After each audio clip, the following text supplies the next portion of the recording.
আসসালামু আলাইকুম প্রিয় দর্শক, আপনারা দেখছেন দীপু দাবাস। সবাইকে শুভেচ্ছা জানিয়ে শুরু করছি আজকের আলোচনা অনুষ্ঠান। বেশ কিছু গরম গরম খবর আছে, সেগুলো নিয়ে আপনাদের সাথে শেয়ার করব। আশা করি ভিডিওটা শেষ পর্যন্ত দেখবেন। ভারতের ড্রোন ভূপাতিত করলো পাকিস্তান। পাকিস্তান ভারতের বর্ডারে সবসময় তো একটা যুদ্ধের পরিস্থিতি লেগেই থাকে, এটা সবাই আমরা সবসময় জানি।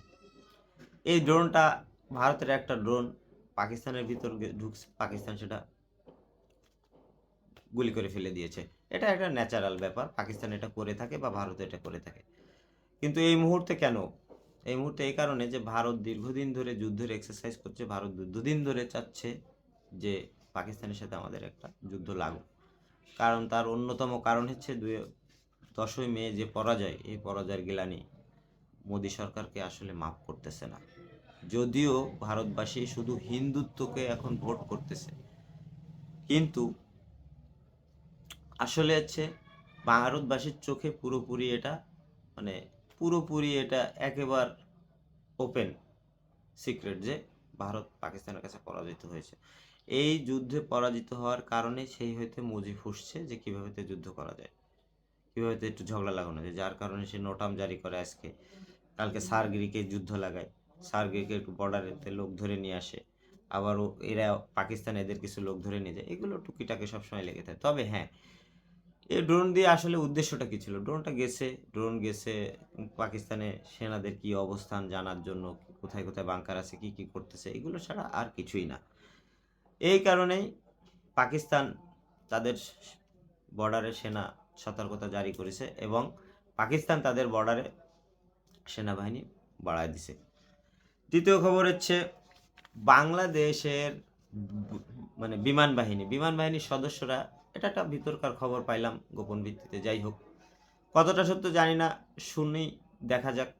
তবে খবরটা যদি সত্যি হয়ে থাকে অত্যন্ত বাংলাদেশের জন্য অত্যন্ত ভালো।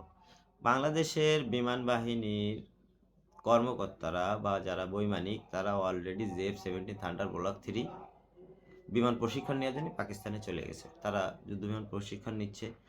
তাতে করে বোঝা যাচ্ছে যে বাংলাদেশ জেএফ-17 থান্ডার ব্লক 3 কিনছে। আসলে এই জেএফ-17 থান্ডার ব্লক 3টা কেন দরকার? এই কারণে দরকার, এই আপনারা যারা জানেন না বা আমার যারা দর্শক তাদেরকে জানার জন্যই আমি বলছি। যারা জানেন না, আর যারা জানেন তো ভালো কথা। এটা হচ্ছে অত্যাধুনিক মার্টিরিয়াল ফাইটার জেট। এটা 1 ইঞ্জিন বিশিষ্ট, হালকা হয়, 1 ইঞ্জিনই সাধারণত হালকা হয়। এটা অত্যাধুনিক এয়ার কম্বাট।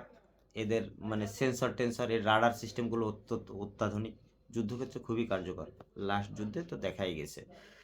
ভারতে যে 4টা রাফায়েল ভূপাতিত করেছিল, তার একটা রাফায়েল যুদ্ধবিমান জেএফ-17 থান্ডার ব্লক দিয়ে ফেলে দিয়েছিল PL-15 মিসাইল দিয়ে। আসলে ভারত বুঝতেই পারে নাই যে এটা 193 কিলোমিটার দূরে ছিল। তারপরেও ওই PL-15 মিসাইল দিয়ে জেএফ-17 থান্ডার ব্লক 3 দিয়ে যুদ্ধবিমানটা ফেলে দিয়েছিল। তো এই যুদ্ধবিমানটা আসলে যুদ্ধক্ষেত্রে পরীক্ষিত, পৃথিবীর বিভিন্ন দেশ কিনছে। যেমন কিছু কিছু যে আজারবাইজান তাজাকিস্তান, বেশ কিছু জায়গায় তো এই যুদ্ধবিমানগুলো অলরেডি সার্ভিসে রয়েছে। আর পাকিস্তানের যুদ্ধবিমানের সাথে বা যন্ত্রাংশ বিমান যারা চালায়, তারা আসলে পৃথিবীতে অত্যন্ত উন্নত মানের বৈমানিক। তারা পৃথিবীর বিভিন্ন দেশে ট্রেনিংও দেয়। তা আসলে এই যুদ্ধবিমান কিনলে বাংলাদেশের পাইলটরা যদি এর সাথে আপনার করে ট্রেনিং করে বা ট্রেনিংটা নেয়, তা আমার মনে হয় ভালো হবে, দেশের জন্য এটা খুবই ভালো খবর। ধন্যবাদ সবাইকে, শেষ করছি।